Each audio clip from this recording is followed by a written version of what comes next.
నమస్కారం D news కి స్వాగతం. ముందుగా హెడ్లైన్స్. ఈ రోజు రాత్రికి విదేశీ పర్యటనకు బయలుదేరనున్న సీఎం జగన్. విజయవాడ నుండి నేరుగా లండన్ టూర్కు కుటుంబ సభ్యులతో ప్రయాణం. ఎన్నికల్లో వైసీపీ విజయం తథ్యమని ధీమా వ్యక్తం చేసిన వైసీపీ రాష్ట్ర ప్రధాన కార్యదర్శి సజ్జల రామకృష్ణ. వచ్చే ఫలితాలు చూసి దేశ ప్రజల కన్ను ఏపీపై పడుతుందని వెల్లడి. ప్రైవేట్ ఆసుపత్రి వైద్యుల నిర్లక్ష్యానికి విద్యార్థి మృతి. తమ కుమార్తె మృతికి వైద్యుల కారణమని మండిపడుతున్న కుటుంబ సభ్యులు. ఏపీ సీఎం జగన్ ఇవాళ విదేశీ పర్యటనకు వెళ్లనున్నారు. సతీమణి భారతితో కలిసి ఆయన రాత్రి 11 గంటలకు విజయవాడ నుంచి లండన్ టూర్ వెళ్లనున్నారు. ఈ సందర్భంగా యూకే, స్విట్జర్లాండ్లో పర్యటించనున్నారు. సీఎం జగన్ ఈ పర్యటన తరువాత తిరిగి ఈ నెల 31న రాష్ట్రానికి వస్తారని తెలుస్తుంది. ఎన్నికల ఫలితాలకు 4 రోజుల ముందు తిరిగి రాష్ట్రానికి వస్తారు సీఎం. అయితే జగన్ విదేశాలకు వెళ్లేందుకు అనుమతి ఇవ్వద్దని సిబిఐ కోర్టును కోరుతూ కౌంటర్ దాఖలు చేసింది. ఇరువైపుల వాదనలు విన్న కోర్టు వచ్చే నెల 14కు తీర్పును వాయిదా వేసింది. అయితే జగన్ విదేశాలకు వెళ్లేందుకు కోర్టు గ్రీన్ సిగ్నల్ ఇచ్చింది. ఫోన్ నెంబర్, మెయిల్ ఐడి వివరాలు కోర్టుకు, సిబిఐకి సమర్పించాలని జగన్ను నాంపల్లి కోర్టు ఆదేశించింది. ఈ నెల 13న పోలింగ్ పూర్తిగాక జూన్ 4న ఓట్ల లెక్కింపు జరగనున్న నేపథ్యంలో ఆయన విదేశీ పర్యటనకు వెళ్తున్నారు.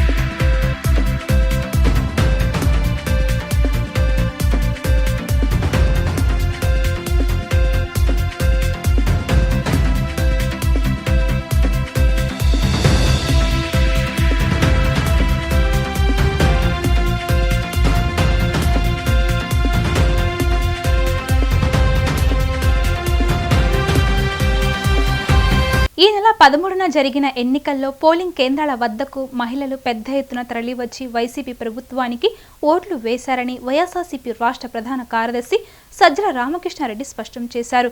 చంద్రబాబు నాయుడు తన ఎన్నికల ప్రచారంలో సూపర్ 6 పథకాల గురించి ప్రచారం చేయకుండా జగన్మోహన్ రెడ్డిపై వ్యక్తిగత ఆరోపణలు చేశారని మండిపడ్డారు.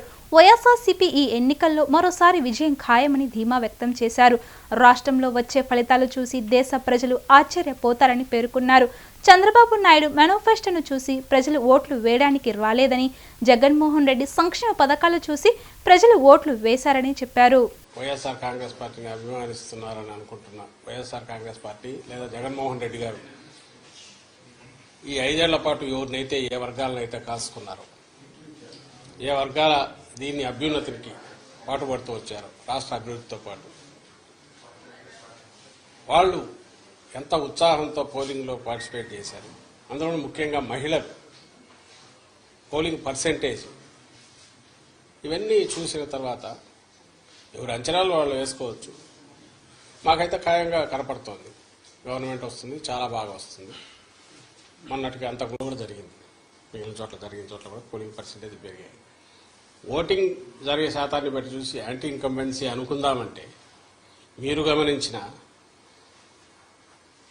జగన్మోహన్ రెడ్డి గారి మీద అంత వ్యతిరేకత పెంచుకుని ఈ వర్గాలు ఏ వర్గాల కోసం అయితే నిలబడినాడు వాళ్ళు రావడానికి అంత ఇది రీజన్ కనపడతా లేదు. వీళ్ళందరూ చంద్రబాబు నాయుడు కానీ ఆయన పార్టీ కానీ పెట్టిన సూపర్ 6 అనే ఇది కానీ లేదా ఆయన అర్జెంటుగా తెచ్చుకోవాలని వాళ్ళ కోరుకుందా అని చూద్దామంటే అంతా అటువైపు కనపడలేదు. ఎందుకంటే చంద్రబాబు నాయుడికే తన అజెండా మీద నమ్మకం లేదు.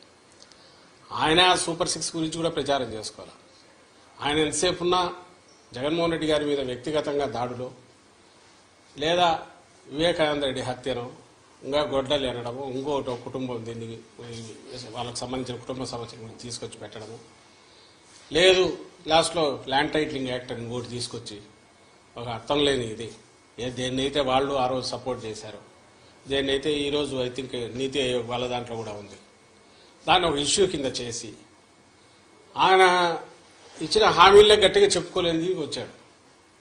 ఎందుకంటే ఆయనకే నమ్మకం లేదు. ఇంతకుముందు కూడా చెప్పాం, అది హామీలను అమలు చేస్తాడే నమ్మకం జనానికి లేదని, ప్రజలకు లేదని.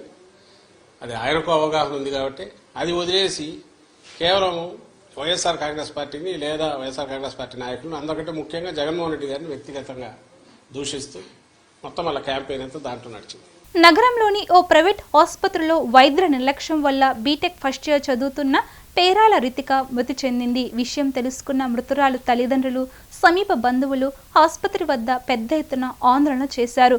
వైద్యుల నిర్లక్ష్యం కారణంగా తమ కుమార్తె మృతి చెందిందని, 48 గంటలు గడిచినప్పటికీ పేషెంట్ పరిస్థితి మెరుగ్గా ఉందని చెబుతూ ఐసీయూలో ఉంచి వైద్యులు నాటకాలు ఆడారని వారు ఆరోపించారు.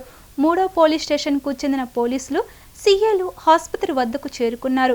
ఇక్కడ ఎలాంటి ఘర్షణలు జరగకుండా ముందస్తు చర్యలు చేపట్టారు. మృతురాలు తల్లి పెద్దమ్మ మాట్లాడుతూ తమ కుమార్తె పేరాల రితికను 5 సంవత్సరాల కింద జరిగిన సర్జరీ సమయంలో వేసిన స్టీల్ ప్లేట్లు తీసేందుకు ఆసుపత్రికి తీసుకొచ్చామన్నారు. బుధవారం ఉదయం తమ కుమార్తెకు మత్తుమందు ఇచ్చిన తరువాత కథలు చెప్పడం ప్రారంభించినట్లు వారు తెలిపారు.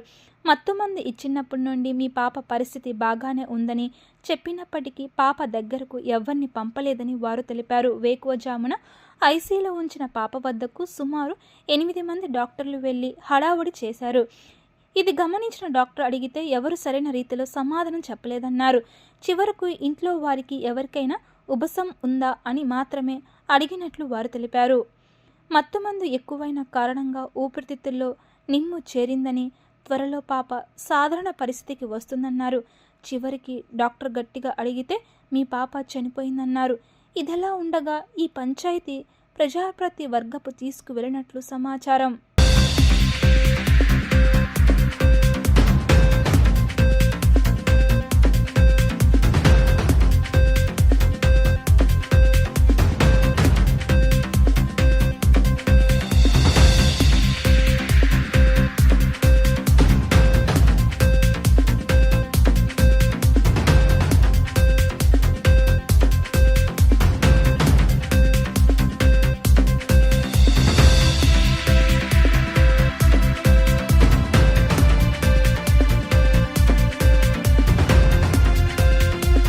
మదర్ నండి 2019లో పాపకు చిన్న సర్జరీ జరిగింది. ప్లేట్స్ వేశారు.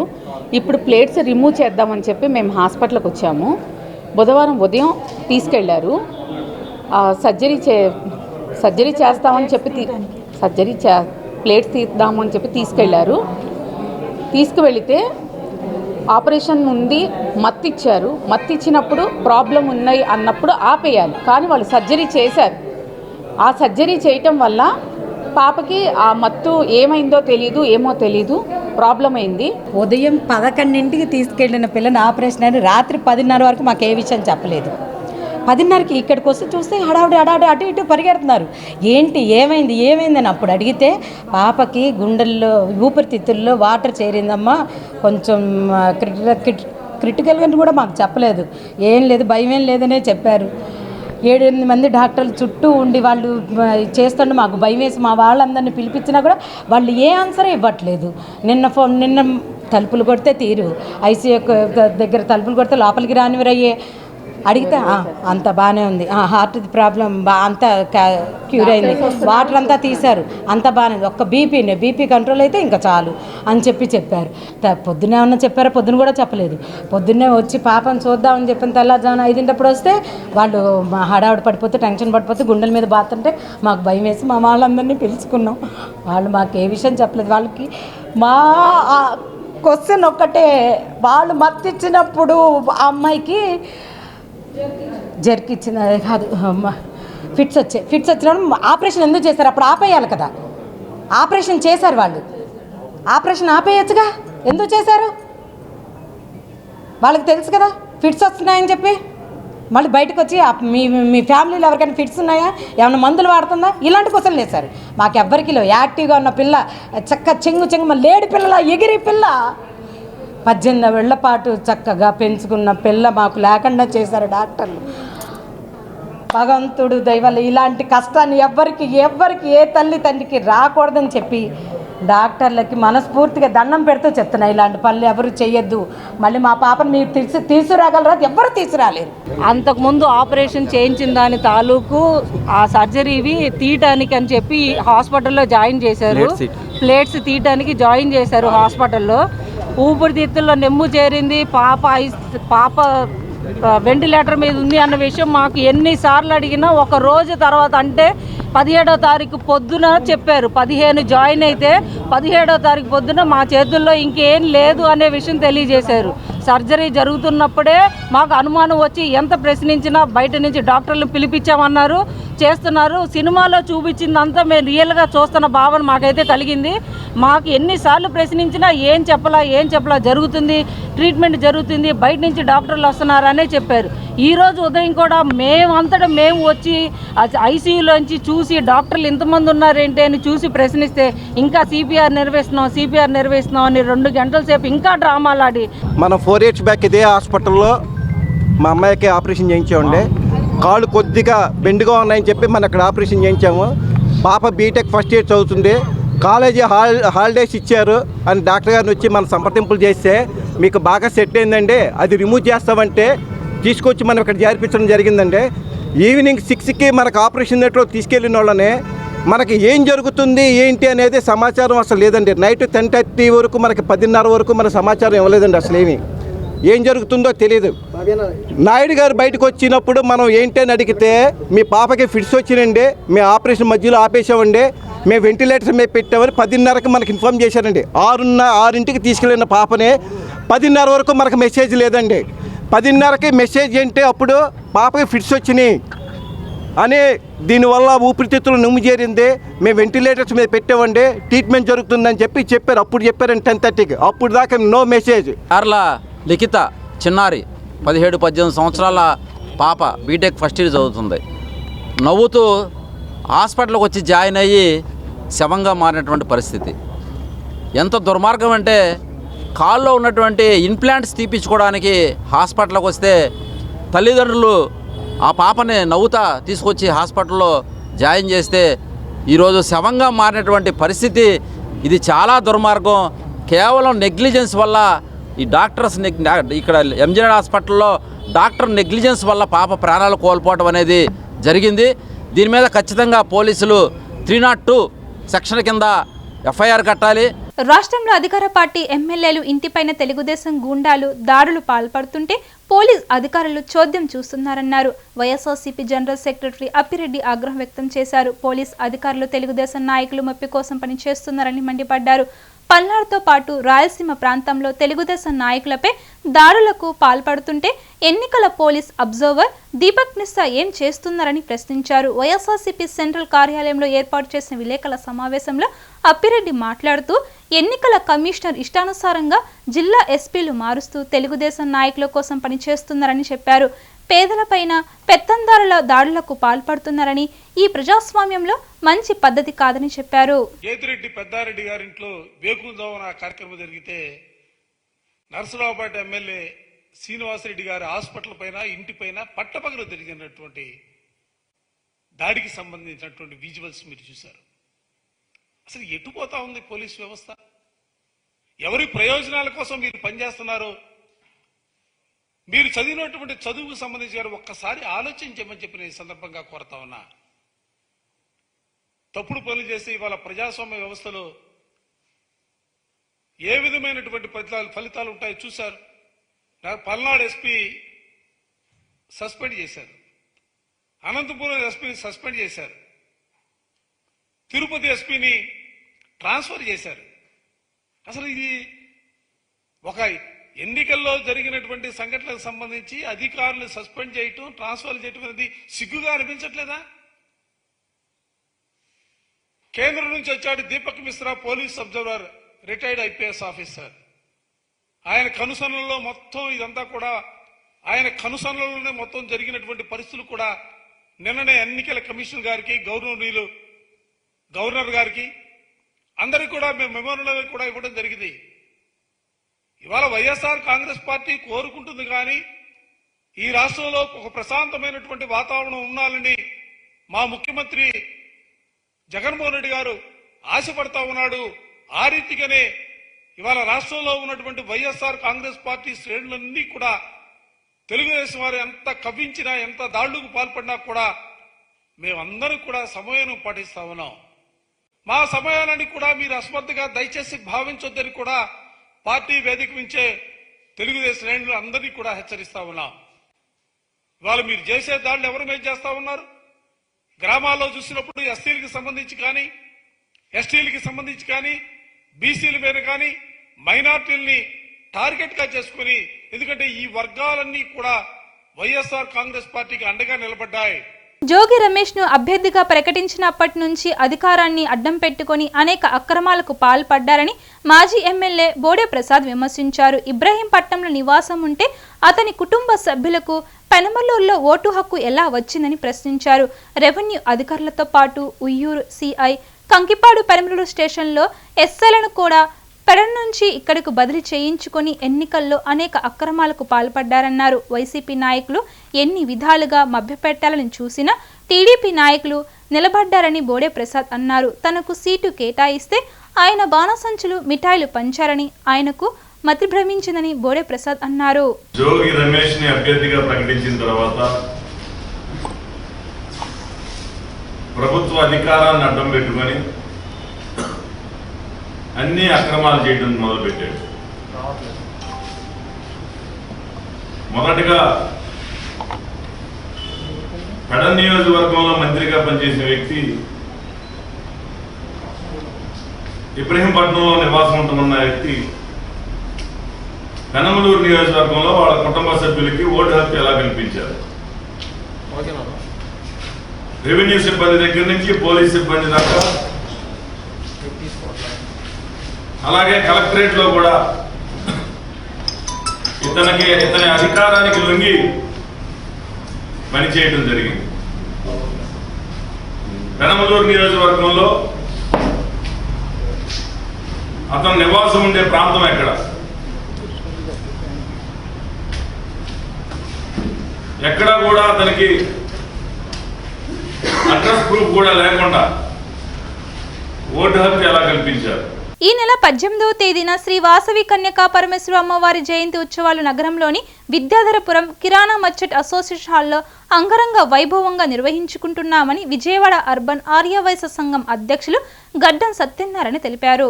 అమ్మవారి జయంతి కార్యక్రమాన్ని పురస్కరించుకుని నగర పురవీధుల్లో వాసవి అమ్మవారి నగరోత్సవ కార్యక్రమం నిర్వహిస్తున్నామన్నారు.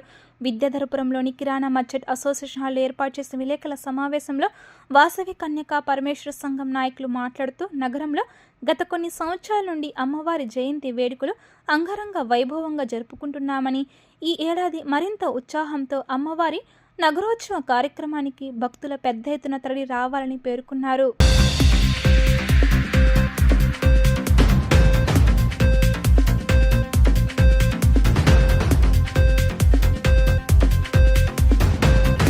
విజయవాడ అర్బన్ జిల్లా ఆర్యవైశ్య సంఘం ఆధ్వర్యంలో వైశాఖ శుద్ధ దశమి అనగా రేపు వాసవి అమ్మవారి జన్మదినం. ఆర్యవైశ్యులందరూ కూడా అత్యంత వైభవంగా ఈ పండుగను నిర్వహిస్తూ ఉంటారు, అమ్మవారి జయంతి ఉత్సవాన్ని. ఇందులో భాగంగా అర్బన్ జిల్లా ఆర్యవైశ్య సంఘం వారు రేపు గడ్డం సత్యనారాయణ గారి ఆధ్వర్యంలో ఇదే కిరాణా మర్చెంట్ అసోసియేషన్ హాల్ దగ్గర నుంచి రేపు సాయంత్రం 6 గంటలకు నగరోత్సవం జరుగుతుంది. అమ్మవారిది అత్యంత వైభవంగా నగరోత్సవం జరుగుతుంది. వైశ్యుల సాంప్రదాయ సిద్ధమైన నారసాలు, శరబులు చెప్పుకుంటూ అమ్మవారిని ఊరేగింపుగా తీసుకెళ్తాము. చాలా అత్యంత వైభవంగా జరుగుతుంది. అందువలన మీ అందరికీ కూడా మీ మీడియా ద్వారా విజయవాడ నగర ప్రజలు తెలియజేయడం కోసమే ఈరోజు ఏర్పాటు చేయడం అయింది కనుక మీ అందరికీ తెలియజేయడం జరుగుతుంది.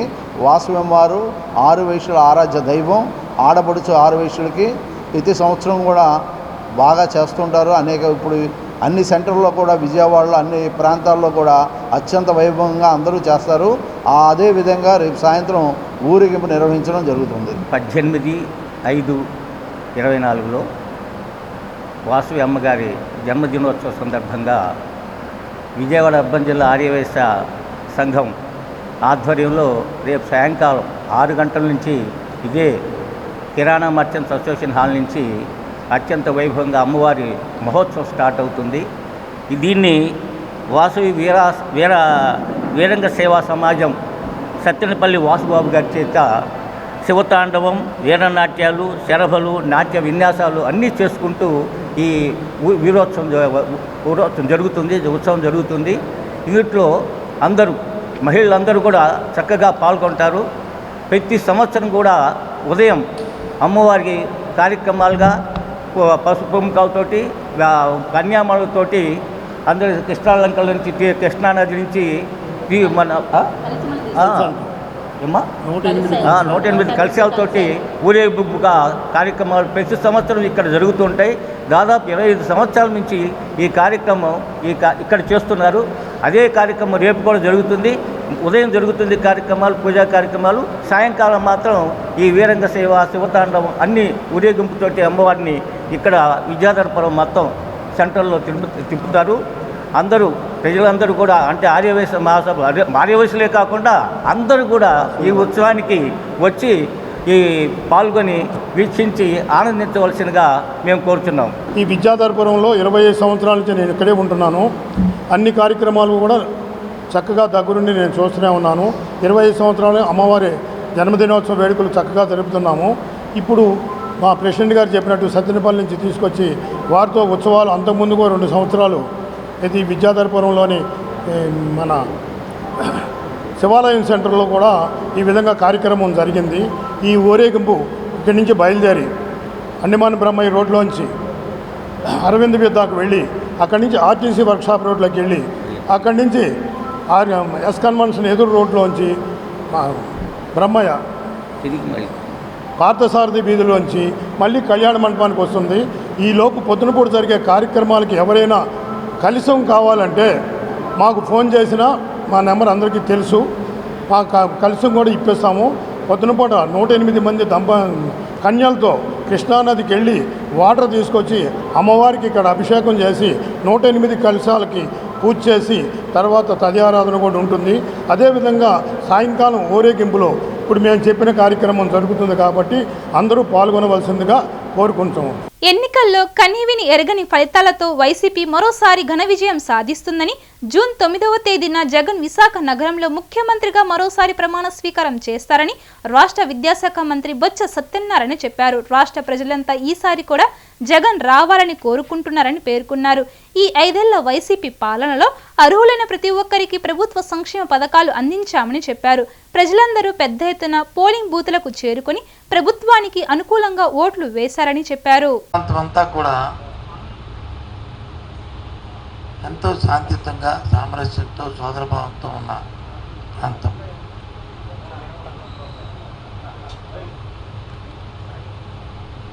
ఎన్నికల నేపథ్యంలో కూడా ఎక్కడో చిన్న చిన్న సంఘటనలు తప్ప పెద్ద సంఘటనలు ఎక్కడా జరగలే, ఏ విధంగా ఇబ్బంది జరగలే. అటు రాజకీయ పక్షాలు కానీ, ప్రజలు కానీ,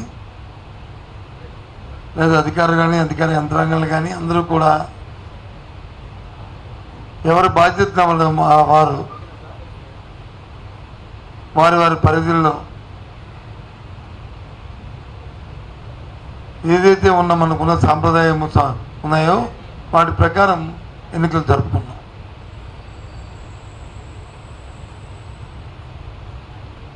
అయిన తర్వాత 1-2 చిన్న చిన్న సంఘటనలు జరుగుతున్న నేపథ్యంలో వాటిని రాజకీయ లబ్ధి కోసం, రాజకీయ కోణంలో దయచేసి శాంతియుతంగా ఉన్న మా ఉత్తరాంధ్ర ప్రాంతంలో ఇటువంటి సంస్కృతి లేని నేపథ్యంలో రాజకీయాల కోసం లేనిపోయిన రాజకీయ ఆరోపణలు చేస్తూ వాటిని ప్రేరేపించొద్దని అన్ని పార్టీలని కోరుతున్నాను. ముఖ్యంగా పోలీసు వ్యవస్థను కూడా కోరుతున్నాను. నిష్పక్షపాతంగా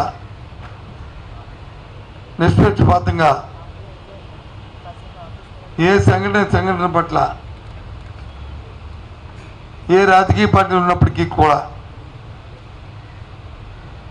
తప్పుగా చూస్తూ చర్య తీసుకోమని కూడా నేను రిక్వెస్ట్ చేస్తున్నాను, డిమాండ్ చేస్తున్నాను. రాష్ట్రంలో జరిగిన ఎన్నికల పేదలకు పెత్తందారులకు మధ్య జరిగిన యుద్ధమని మాజీ మంత్రి రావెల కిషోర్ బాబు వ్యాఖ్యానించారు. రాష్ట్రాన్ని మళ్లీ దోచుకోవాలని చూసిన బడ వ్యాపారస్తులను బడుగు బలహీన వర్గాలు తమ ఓటుతో తగిన బుద్ధి చెప్పారన్నారు. పేదల బడుగుల బలహీన వర్గాలకు అండగా నిలిచిన వైసీపీ ప్రభుత్వం మరలా అధికారంలోకి రాబోతుందని చెప్పారు. బహుజనులందరూ వైసీపీ వైపే ఉన్నారన్నారు. జూన్ 4 తర్వాత మళ్లీ ముఖ్యమంత్రిగా జగన్మోహన్ రెడ్డి పరిపాలన సాగించడం ఖాయమన్నారు. పెత్తందారులకు పేదవారికి మధ్య జరిగినటువంటి ఎన్నికల యుద్ధంలో హోరాహోరీ యుద్ధంలో అంతిమ విజయం పేద బడుగు బలహీన వర్గాలది, బహుజనులది అని చెప్పేసి సందర్భంగా చెప్పడం జరుగుతుంది. జగన్మోహన్ రెడ్డి గారి 5 సంవత్సరాల పరిపాలనలో పేద వర్గాల అభివృద్ధి లక్ష్యంగా, బడుగు బలహీన వర్గాల సంక్షేమమే ధ్యేయంగా, సామాజిక న్యాయమే తన జీవితాశయంగా సమసమాజ నిర్మాణ బాటలో ముందుకు వెళ్తూ అద్భుతమైనటువంటి ప్రజారంజక పరిపాలన అందించిన విషయం మనకు తెలుసు.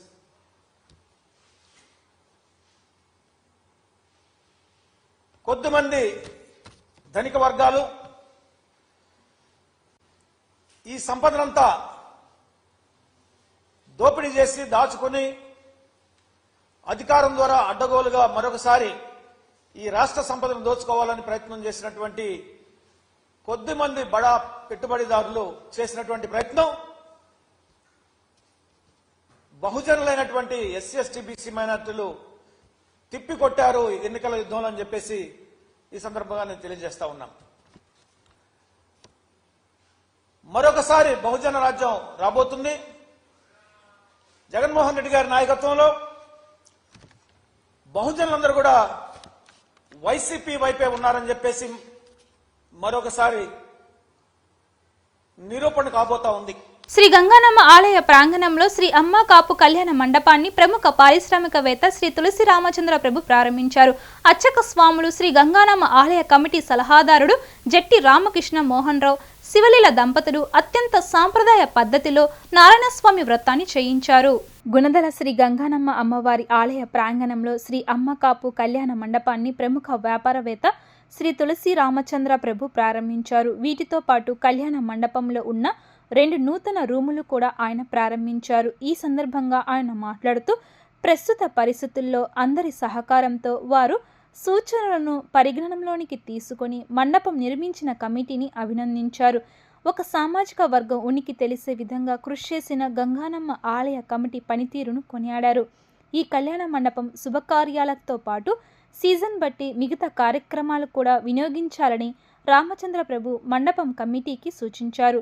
వేకువజామున యోగా ధ్యానంతో పాటు విద్యార్థులకు పోటీ పరీక్షల్లో శిక్షణ తరగతులు, వృత్తి లైఫ్లో శిక్షణ శిబిరాలు, సమయం అవసరం తదితరులు వాటిని దృష్టిలో పెట్టుకుని వాటి కోసం కూడా కళ్యాణ మండపాన్ని వినియోగించాలని సూచించారు. కళ్యాణ మండపాన్ని రామచంద్ర ప్రభు సూచించిన విధంగా అందరికీ ఉపయోగపడే విధంగా వినియోగించడం జరుగుతుందని కమిటీ సభ్యులు తెలిపారు. రామచంద్ర ప్రభు గంగానమ్మకు ప్రత్యేక పూజలు నిర్వహించుకున్నారు. వ్యాపారవేత్త మిరియాల వెంకటేశ్వరరావు, బండి రామ్మోహన్ రావు, ముత్యాల రామారావు, జట్టి రామకృష్ణ, జట్టి ప్రసాద్, శ్రీనివాసరావు తదితరులు పాల్గొన్నారు.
రాష్ట్రంలో ఇసుక అక్రమ తవ్వకాలను ఆపాలని సుప్రీంకోర్టు తీర్పు ఇచ్చిందని ఆదేశాలు ఇచ్చిందని మాజీ మంత్రి నక్క ఆనంద్ బాబు తెలిపారు.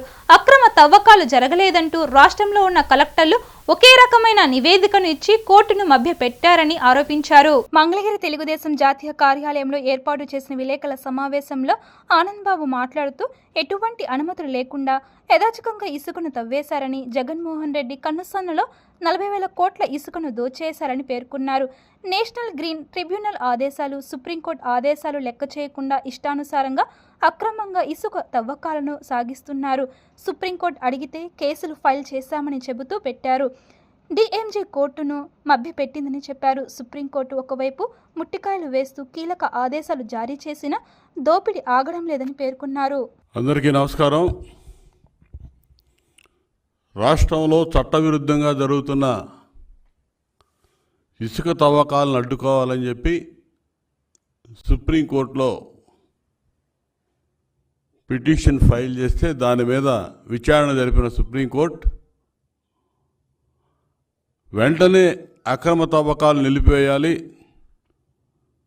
ప్రతి జిల్లాలో కలెక్టరు, పోలీసులు, వివిధ విభాగాల అధికారులతో కమిటీ ఏర్పాటు చేసి ఈ అక్రమ ఇసుక తవ్వకాలు ఆపివేయాలని చెప్పి ఆ కమిటీ పర్యవేక్షణలో ఇవన్నీ కూడా విచారణ చేపట్టాలని ఆదేశించడం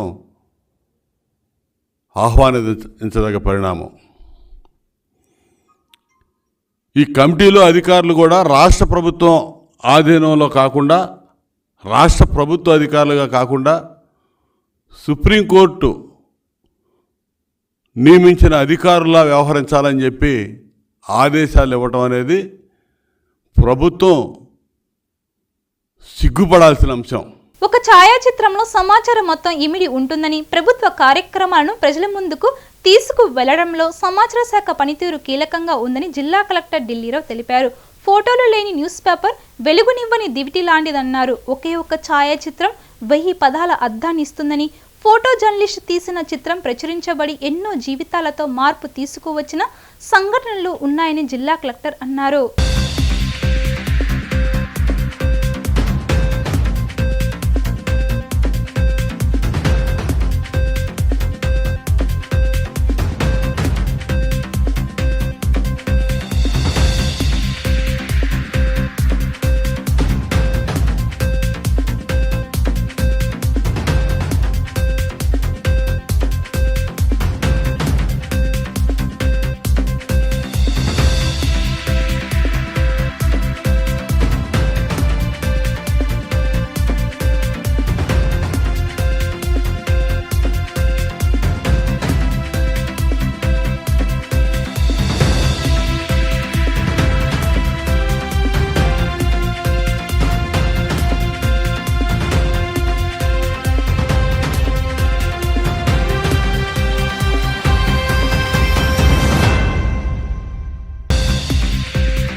రాష్ట్రంలో పోలింగ్ అనంతరం టీడీపీ అధినేత చంద్రబాబు నాయుడు ప్రోద్బలంతోనే వైసీపీ నాయకులు కార్యకర్తలపై దాడులు జరిగాయని వైసీపీ పేర్కొంది. తక్షణమే చంద్రబాబు దాడుల్లో ప్రత్యక్షంగా పాల్గొన్న టీడీపీ నాయకులపైన కఠిన చర్యలు తీసుకోవాలని వైకాపా నాయకులు డిమాండ్ చేశారు. మంత్రులు బొత్స సత్యనారాయణ, మెరుగ నాగార్జున, మాజీ మంత్రి పేర్ని నాని, వైసీపీ రాష్ట్ర ప్రధాన కార్యదర్శి ఎమ్మెల్సీ లేళ్ల అప్పిరెడ్డి, రాజ్యసభ సభ్యులు Mopidevi Venkataramana, YCP grievance cell రాష్ట్ర అధ్యక్షులు అంకన్రెడ్డి నారాయణమూర్తి తదితరులు గవర్నర్ జస్టిస్ అబ్దుల్ నజీర్ను కలిసి వినతి పత్రం అందజేశారు. అనంతరం మంత్రి బొత్స మీడియాతో మాట్లాడుతూ పోలింగ్ రోజు, పోలింగ్ తర్వాత వైసీపీ కార్యకర్తలపై టీడీపీ పెద్ద ఎత్తున దాడులకు తెగబడిందని విమర్శించారు. పల్నాడు, అనంతపురం తదితర జిల్లాల్లో పోలీసు అధికారులు పూర్తిగా వైఫల్యం చెందారన్నారు. పోలీస్ అధికారులను ఈసీ మార్చిన చోటే హింసాత్మక సంఘటనలు ఎక్కువ జరిగాయన్నారు. హింస జరుగుతున్న ప్రాంతాల్లో ఉన్న పోలీసుల పనితీరుపై ముందుగా ఫిర్యాదు చేసినా పట్టించుకోలేదన్నారు. పోలీస్ అబ్జర్వర్ దీపక్ మిశ్రా పక్షపాతంగా వ్యవహరించారని విమర్శించారు. దీపక్ మిశ్రాపై న్యాయ విచారణ చేయాలని డిమాండ్ చేశారు. పోలింగ్ అయిన తర్వాత జరుగుతున్న ఏదైతే వైలెన్స్ ఉందో, శాంతి భద్రతలకు ఆఘాతం కలిగిస్తున్న నేపథ్యంలో ఆ ప్రాంతాల్లో ఉన్న పోలీసు అధికారులు ఎవరైతే ఉన్నారో వారు పనితీరు పట్ల ముఖ్యంగా ఎవరైతే పోలీస్ అబ్జర్వర్గా వచ్చిన దీపక్ మిశ్రా అనే ఒక రిటైర్డ్ అధికారి ఎవరైతే వచ్చారో ఆయన పక్షపాతంతో ఏదైతే కూటమి తెలుగుదేశం పార్టీ ఏ ఫిర్యాదు ఇస్తే, ఏ పిటిషన్ పెడితే ఫాల్స్ పిటిషన్ దాని మీద ఎంక్వైరీ కూడా లేకుండా వన్ సైడెడ్గా యాక్షన్ తీసుకోవడం కాకుండా రాష్ట్రంలో ఒక సీనియర్ అధికారి, పోలీస్ అధికారికి తో పాటు ఇంకో 2 అధికారులు గవర్నర్ గారిని కలవటం జరిగింది. ఆంధ్రప్రదేశ్లో ఎన్నికలు జరగక ముందు, జరిగిన తరువాత రాజ్యాంగం అపహాస్యమవుతూ ఉందని, ఎక్కడైనా మీరు ఇంటర్వ్యూ అవ్వండి, రాజ్యాంగాన్ని పరిరక్షించుకుందాం. ఎన్నికల వేళ కొంతమంది పోలీస్ ఆఫీసర్సు పచ్చ చొక్కాలు వేసుకున్నారు. పర్టికులర్గా పల్నాడు ఎస్పీ కానీ, బిందు మాధవ్ కానీ, అట్లాగే ఐజీ గుంటూరు కానీ, త్రిపాఠి కానీ, అలాగే బక్షి కానీ, ఇలాంటి వాళ్ళు కొంతమంది ప్రత్యేకంగా తెలుగుదేశం చొక్కాలు వేసుకొని ఎవరైతే స్పెషల్ అబ్జర్వర్ ఉన్నారో వారి ఆదేశం మేరకు దీపక్ మిశ్రా అనే అతను రిటైర్డ్ ఐపీఎస్ ఆఫీసర్. అతను ఆంధ్రప్రదేశ్కి అలాట్ అయితే అతను వెళ్ళి ఎవరో ఒక అతని దగ్గర ప్రైవేట్గా వెళ్ళిపోయి ఫంక్షన్కి వెళ్ళిపోయి తెలుగుదేశం వాళ్ళతో కొమ్మక్కై రిటైర్డ్ ఐపీఎస్తో కూర్చొని తర్వాత వచ్చి ఎలక్షన్ ప్రాసెస్లో ఇన్వాల్వ్ అయ్యి ఎస్పీలను ట్రాన్స్ఫర్ చేయించడము, అధికారుల భయభ్రాంతులు చేయటము. రాజ్యాంగబద్ధంగా నిష్పక్షపాతంగా జరపవలసినటువంటి ఎన్నికల్ని పక్షపాత ధోరణితో ఏకపక్షంగా ఒక పార్టీకి కొమ్ము కాస్తూ ఇవాళ ఎన్నికల ప్రక్రియని ఏ రకంగా ఎవరెవరు నడిపిస్తున్నారో, పాత్రదారులు ఎవరో, సూత్రధారులు ఎవరో ప్రతిదీ కూడా వారికి కేటగారికల్గా గవర్నర్ గారికి వివరించడం జరిగింది. దురదృష్టవశాత్తు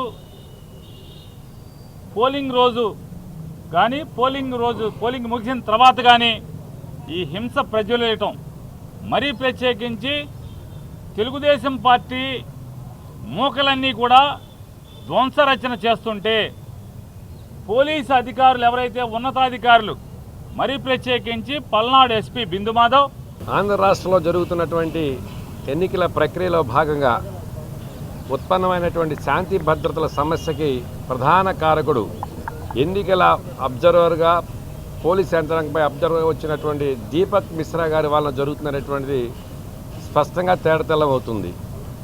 ఏ అధికారి అయినప్పుడు ఎన్నికల కమిషన్ నుంచి వచ్చినప్పుడు నిష్పక్షపాతంగా ఆయనకు వచ్చినటువంటి బాధ్యతలను విధులు నిర్వహించాల్సిన అవసరం ఉంటుంది.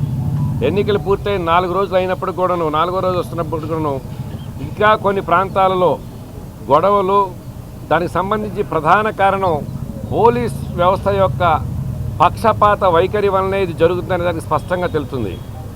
పల్నాడు ప్రాంతం కావచ్చు, చిత్తూరు కావచ్చు, అనంతపురం జిల్లా కావచ్చు, ఈ ప్రాంతాల్లో జరుగుతున్నటువంటి ఈ గొడవలన్నిటికీ కూడా ప్రధాన కారణం దీపక్ మిశ్రా, ఆయన కనుసనల్లో పనిచేస్తున్నటువంటి పోలీసు యంత్రాంగం అని చెప్పి స్పష్టంగా తెలియజేయడం జరుగుతుంది.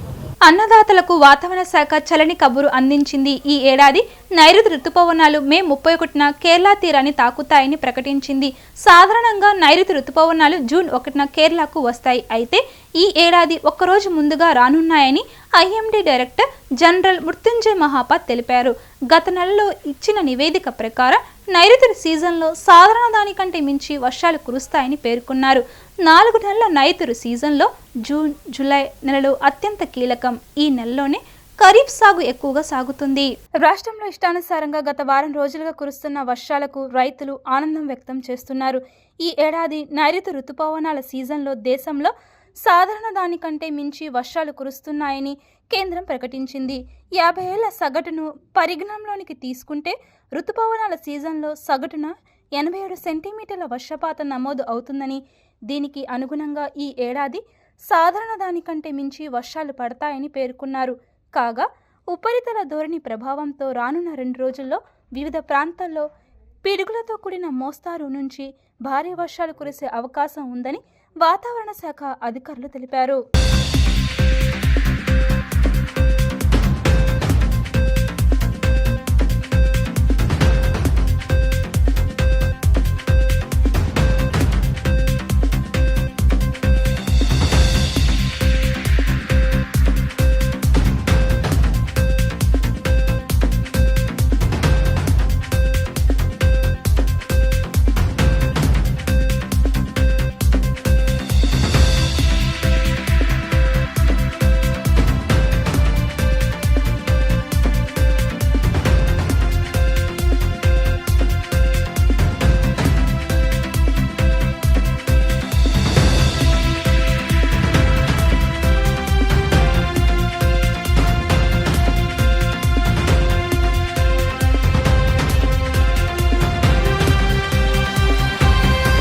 విద్యుత్ షాకు గురై గుండె ఆగిన బాలుడు సిపిఆర్ చేసి ప్రాణాలు కాపాడిన వైద్యురాలు అందరి ప్రశంసలు అందుకున్నారు.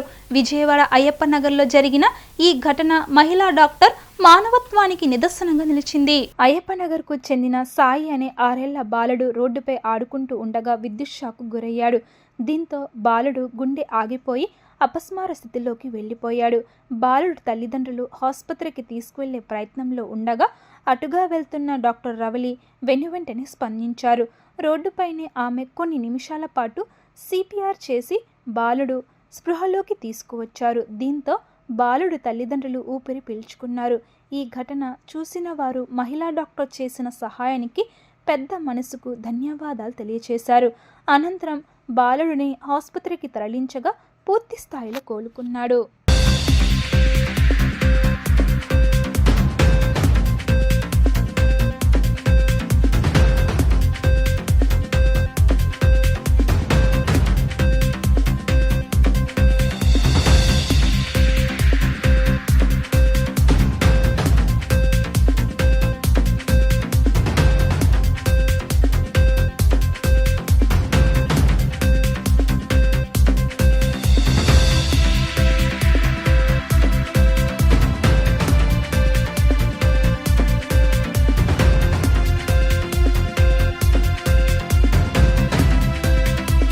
వార్తలు ముగించే ముందు హెడ్లైన్స్ మరోసారి. ఈ రోజు రాత్రికి విదేశీ పర్యటనకు బయలుదేరనున్న సీఎం జగన్. విజయవాడ నుండి నేరుగా లండన్ టూర్కు కుటుంబ సభ్యులతో ప్రయాణం. ఎన్నికల్లో వైసీపీ విజయం తథ్యమని ధీమా వ్యక్తం చేసిన వైసీపీ రాష్ట్ర ప్రధాన కార్యదర్శి సజ్జల రామకృష్ణ. వచ్చే ఫలితాలు చూసి దేశ ప్రజల కన్ను ఏపీపై పడుతుందని వెల్లడి. ప్రైవేట్ ఆసుపత్రి వైద్యుల నిర్లక్ష్యానికి విద్యార్థి మృతి. తమ కుమార్తె మృతికి వైద్యుల కారణమని మండిపడుతున్న కుటుంబ సభ్యులు. ఇవి ఇప్పటి వరకున్న updates. Keep watching the news.